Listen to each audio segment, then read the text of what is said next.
Hello students, let's start the question. क्या पूछा गया हमसे क्वेश्चन में? Which of the following statement are true regarding inter halogen? किसके रिगार्डिंग पूछा गया है? ट्रू इंटर हेलोजन के रिगार्डिंग पूछा गया है। मतलब सबसे पहला क्वेश्चन तो कौन सा कॉन्सेप्ट यूज होगा? इंटर हेलोजन वाला ही यूज होगा। पहला ऑप्शन क्या बोल रहा है हमसे? फर्स्ट ऑप्शन बोल रहा है थर्मल स्टेबिलिटी ऑर्डर। मतलब जो यूज होगा कॉन्सेप्ट, वो कौन सा यूज होगा? हमारा थर्मल स्टेबिलिटी का कॉन्सेप्ट यूज होगा। कौन सा कॉन्सेप्ट यूज होगा? थर्मल स्टेबिलिटी का कॉन्सेप्ट यूज हो जाएगा।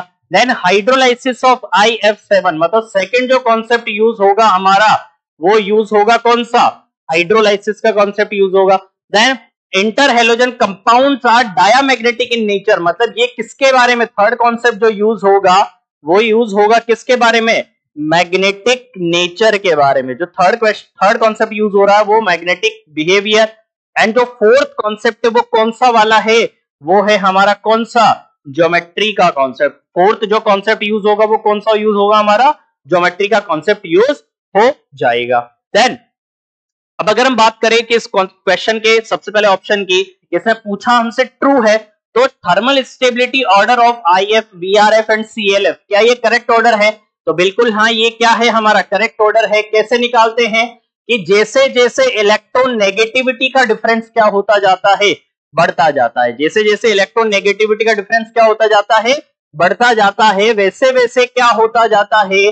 बॉन्ड के अंदर जो आयोनिक कैरेक्टर है वो क्या होते जाते हैं? इंक्रीज होते जाते हैं।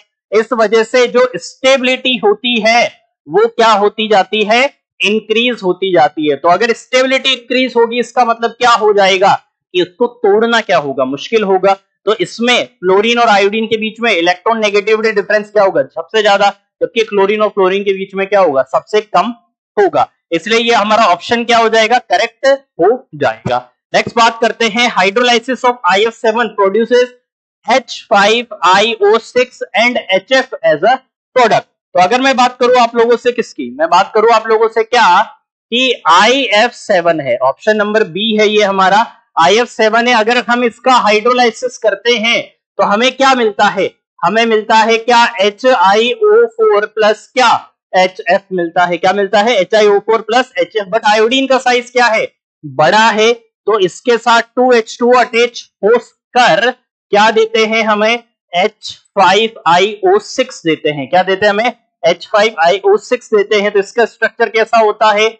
आयोडीन O, यहां कौन होता है? OH, यहां OH, यहां पर OH, यहां OH, और यहां पर कौन होता है? OH होता है। तो ये स्ट्रक्चर किसका होता है? हमारा H5IO6 का होता है। तो हमें क्या मिल रहा है यहां पर? Hydrolysis of IF7 produces H5IO6 and HF as a product. तो बिल्कुल हाँ, हमें ये प्रोडक्ट भी मिल रहा है और ये प्रोडक्ट भी मिल रहा है। इसलिए ऑप्शन नंबर बी जो है वो भी हमारा क्या हो गया? करेक्ट हो गया। वो भी हमारा क्या हो गया? करेक्ट हो गया। देन नेक्स्ट कॉन्सेप्ट क्या है कि inter halogen compounds are diamagnetic in nature. तो डायामैग्नेटिक का मतलब क्या होता है कि जिसके पास अनपेयर्ड इलेक्ट्रॉन क्या हो? अनपेयर्ड इलेक्ट्रॉन क्या हो जाए? जीरो हो जाए, तो उसको क्या बोला जाता है? डायामैग्नेटिक बोला जाता है।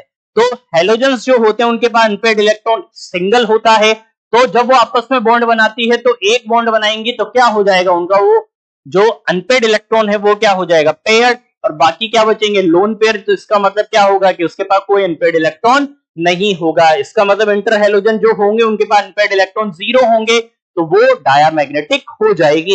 इसलिए ऑप्शन नंबर सी जो है वो भी क्या हो जाएगा? हमारा करेक्ट हो जाएगा। वहीं अगर हम IF7 की बात करें, किसकी बात करें बच्चों? हम IF7 की बात करें तो जो IF7 है उसका स्ट्रक्चर क्या होगा?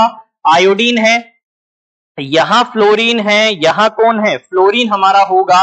देन यहां पर हमारा कौन हो जाएगा? फ्लोरीन। यहां कौन हो जाएगा? फ्लोरीन। यहां कौन हो जाएगा? फ्लोरीन। यहां कौन हो जाएगा? फ्लोरीन। और यहां कौन हो जाएगा? फ्लोरीन। तो अगर मैं देखूं यहां पर तो IF7 का स्ट्रक्चर हमारा क्या हो गया? पेंटागोनल बाई पिरामिडल हो गया। क्या हो गया इसका स्ट्रक्चर? पेंटागोनल बाई पिरामिडल हो गया। क्या हो गया? Pentagonal bi pyramidal. और हाइब्रिडाइजेशन इसका क्या हो गया? sp3d3 हो गया। तो अगर मैं देखूं यहां पर तो IF7 जो है उसका स्ट्रक्चर क्या है?